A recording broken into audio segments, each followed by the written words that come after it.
सामने। नमस्कार, जय घटी, जय घटी, जय घटी।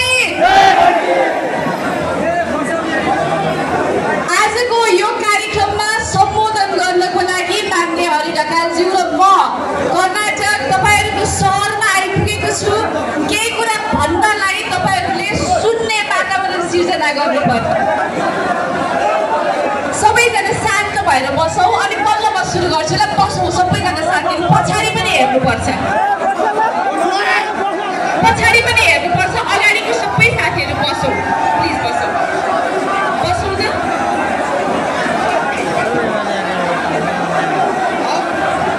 एकछिन बसौँ है, हल्ला नगरी बसौँ ल, बसौँ ल। पछाडि पनि बसौँ, सबैले हेर्नुपर्छ। मैले मात्र हेर्न पाऊँ भने जस्तो गर्नु भएन नि, अरूलाई पनि दिनु पर्यो। बसौँ साथीहरु, बसौँ बसौँ बसौँ बसौँ। पछाडि पनि देख्नुपर्छ, बसौँ। पछाडि बसिदिनुहोस्, अझै बसिदिनुहोस्, यो पिछेमा बसिदिनुहोस्। तपाईँहरू सबै पछाडिसम्म देख्न पाउनु पर्यो। अनि शान्त बसौँ है। एकजनाले मात्रै आवाज निकालेन भने पनि त्यो एक-एकजना गर्दा धेरै हुन्छ। शान्त, यत्रो हलमा पनि साइलेन्स सम्भव छ भन्ने देखाउनु पर्यो। शान्त। हजुरहरू बसौँ, पछाडि अझै बसौँ, बसौँ। देखिन्छ होइन? बसौँ, अझै पछाडि देखिनुपर्छ। बसौँ, बसौँ है, एकैछिन बसौँ ल, बसौँ। म सुरु गरिहाल्छु नि, पहिला बसौँ। पहिला शान्त हुनु पर्यो। तपाईँहरूले पनि बोल्ने, मैले पनि बोल्ने भयो भने सुनिँदैन नि त। बसौँ, पछाडि पनि बसौँ, अझै पछाडि भएको छैन। बसौँ साथीहरू, बसौँ। तपाईँहरूले हल्ला कम नगरुन्जेलसम्म मैले कसरी बोल्ने, तपाईँहरू बसौँ, पछाडि बसौँ, अझै बसौँ। सहजीकरण गरौँ, भलिन्टियर साथीहरूले सहजीकरण गरौँ। बसौँ है, सबैजना बस्नुभयो नि, सबैजनाले देखिन्छ नि होइन? अझै बसौँ, त्यहाँ पछाडि अझै मिलाऊ। बसौँ तपाईँहरू,